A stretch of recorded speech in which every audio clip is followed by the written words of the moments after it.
दोस्तों, आज हम बातचीत करेंगे सरोगेसी के बारे में। सरोगेसी के बारे में कितना कुछ लिखा जा रहा है, कहा जा रहा है, बल्कि हमने कई सारी फिल्मों में भी देखा है।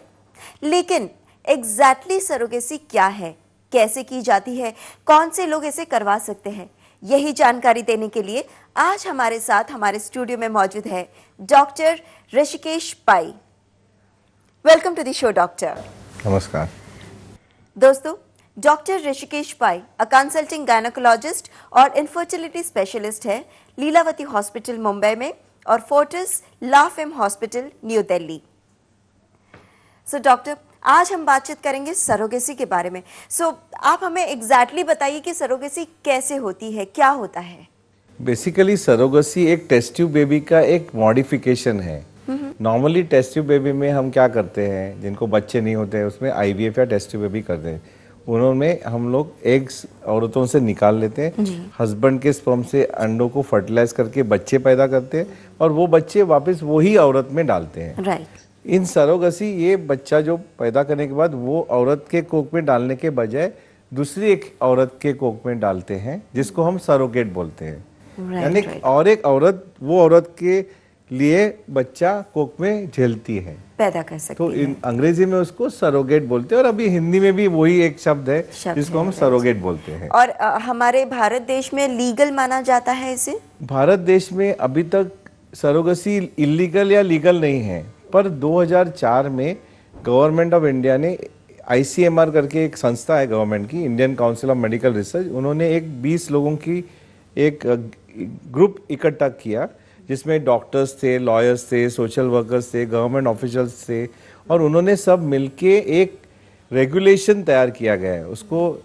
ICMR का जो इनफर्टिलिटी का रेगुलेशन कहलाते हैं और वो अभी फाइनल मॉडिफिकेशन करके पार्लियामेंट में अभी गया है। शायद पार्लियामेंट में ये बरस में वो पास होके वो लॉ हो जाएगा।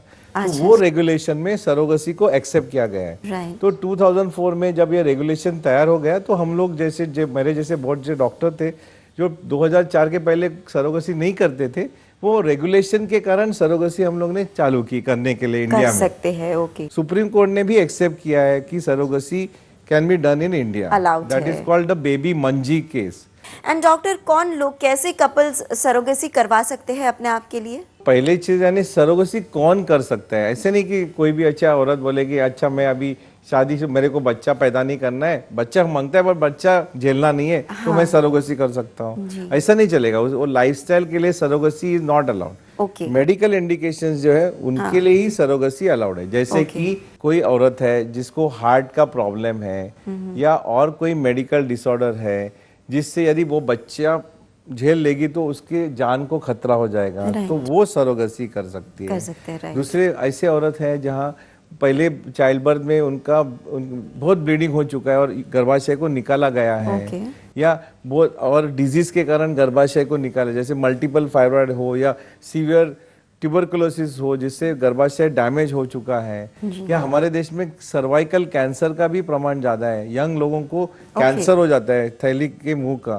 उसको सर्वाइकल कैंसर बोलते हैं और उसके लिए ट्रीटमेंट यानी यूट्रस को निकाला जाता है। और यदि 90% लोगों में यदि यूट्रस अर्ली निकाला गया तो पूरा जिंदगी वो जी सकते हैं।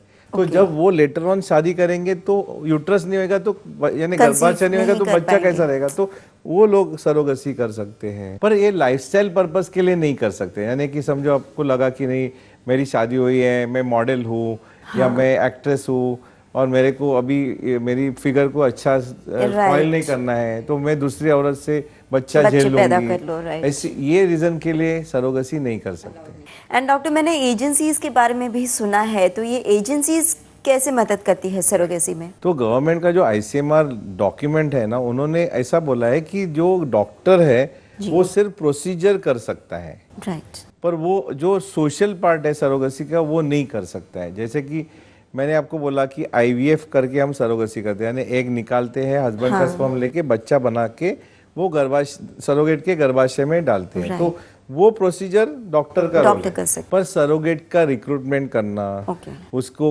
उसके साथ उसको काउंसल करना कि भाई प्रेगनेंसी में प्रॉब्लम्स हो सकते हैं, कॉम्प्लिकेशंस हो सकते हैं, उनको बाद में उनका लीगल डॉक्यूमेंटेशन करना, यानी सरोगेट और सरोगेट कपल जो कमिश्नरिंग कपल होते हैं उनके बीच में एग्रीमेंट करना। Okay, उसके बाद सरोगेट को कॉम्पेंसेशन दिया जाता है, अराउंड 2.5 लाख रुपीज दिया जाते हैं कॉम्पेंसेशन। वो कॉम्पेंसेशन के बराबर अरेंजमेंट करना, बाद में जब सरोगेट प्रेग्नेंट हो जाएगी उसकी देखभाल करना। Right. नॉर्मली ये सरोगेट्स को सरोगेट हाउस में रखा जाता है। अच्छा। तो उनकी परवरिश की जाती है 9 महीने के लिए, उनके एंटीनेटल एग्जामिनेशन किए जाते हैं, उसकी रिस्पॉन्सिबिलिटी लेना, Yes, डिलीवरी करना। डिलीवरी के बाद बर्थ सर्टिफिकेट जो है वो कपल के नाम पे दिया जाता है। Okay, the original legal parents, process yes. करके बच्चा सरोगेट से लेके कपल को देना। ये सब जो काम है वो जो सोशल एस्पेक्ट ऑफ सरोगेसी है जी। वो गवर्नमेंट ने बोला है कि agency should do.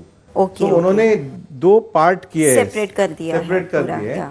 Doctor part जो हम करते हैं, मेरे जैसे आईवीएफ एक्सपर्ट्स करते हैं, और एजेंसी पार्ट जो सरोगेट एजेंसीज करेगी। एंड डॉक्टर, सिंगल पेरेंटिंग के बारे में पूछना था। जो लोग शादीशुदा नहीं है और बच्चे चाहते हैं, तो क्या वो अपने एग से या स्पर्म से सरोगेसी से बच्चे पैदा कर सकते हैं? क्या वो अलाउड है? उसमें सिंगल पेरेंटिंग अलाउड है।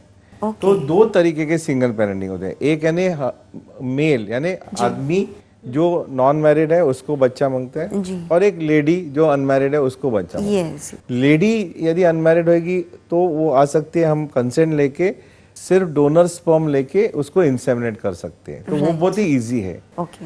हस्बैंड यानी आदमी जो है यदि वो अनमैरिड मेरे पास आएगा तो उसके स्पर्म लेके हम कोई भी सरोगेट में इंसेमिनेट नहीं कर सकते। अच्छा। उसको नेचुरल सरोगेसी बोलते हैं। It is not allowed. Okay. यानी आदमी का स्पर्म लेके सीधा कोई सरोगेट में डालेंगे तो अलाउड नहीं है। ओके। उसका एक डोनर यानी और एक औरत लेना पड़ेगा जिससे हम एग निकालेंगे। ओके। आदमी के स्पर्म लेके बच्चा पैदा करेंगे और वो बच्चा फिर दूसरे सरोगेट में डाल सकते हैं। तो एक डोनेशन प्लस सरोगेसी करके उसको बच्चा दे सकते हैं। राइट। तो आदमी में प्रोसेस अलग है और औरत में अलग है, पर दोनों में सिंगल पेरेंटिंग अभी अलाउ किया गया है इन द न्यू रूल। अभी ये जो आईसीएमआर के जो रूल्स है वो अभी तक लॉ बना नहीं है। अभी हम लोग सब डॉक्टर जो इंडिया में है वो ये जनरल लॉज फॉलो करते हैं, जनरल जो एडवाइस दिए आईसीएमआर डॉक्यूमेंट में वो फॉलो करते हैं। और एक टेक्निक है जिसमें एम्ब्रियो डोनेशन बोलते हैं, यानी एग और स्पर्म दोनों बाहर से होता है। अच्छा। और बच्चा रेडीमेड बना के फिर गर्भाशय में डाल सकते हैं किसी और औरत के गर्भाशय में। तो नहीं, वो जो औरत है उसके ही गर्भ। ओके। तो उसको एम्ब्रियो डोनेशन बोलते हैं। तो अलग अलग परम्यूटेशंस और कॉम्बिनेशन से आजकल बच्चे हो सकते हैं लोगों को। सो डॉक्टर, जाने से पहले आप हमारे दर्शकों को कुछ कहना चाहेंगे? कि यदि सीवियर प्रॉब्लम्स होंगे, गर्भाशय नहीं होएगा, यदि कैंसर होके गर्भाशय लूज हो गया, मल्टीपल फाइब्रॉइड, मेडिकल डिसऑर्डर्स, तो अभी एक नया टेक्निक सरोगेसी का अवेलेबल है जी। पर उसको अच्छी तरह से यूज करना जरूरी है। हाँ। और सरोगेट मदर जो है वो बहुत ही इम्पोर्टेंट हस्ती है। वो अपनी सैक्रिफाइस करते हैं, 9 महीना बच्चे को झेलती है, उसको रिस्पेक्ट देना बहुत जरूरी है, उसका प्रोटेक्शन करना जरूरी है, लीगल, फाइनेंशियल, मेडिकल प्रोटेक्शन करना जरूरी है। और ये प्रोटेक्शन करेंगे तो ये दोनों एक कॉम्बिनेशन है, 2 मदर्स एक इकट्ठा आके वो एक बच्चा पैदा करती है, जन्म देती है, तो वो बहुत ही अच्छा कॉम्बिनेशन है। बिल्कुल डॉक्टर, ये बात तो आपने बिल्कुल सही कही है। And thank you so much for coming to our show. Thank you. So दोस्तों, डॉक्टर जी ने सरोगेसी के बारे में हमें बहुत सारी इन्फॉर्मेशन दी है, लेकिन फिर भी यदि आपके मन में कोई भी सवाल है तो आप हमें बेझिझक संपर्क कर सकते हैं। Every women clinic, 203 Sagar fortune, waterfield road, Bandra west, Mumbai 400050। Contact 02266755887 and 02223637844. Email ID hdpai@hotmail.com, rishmapai@hotmail.com. For more videos, subscribe to our channel, Care World.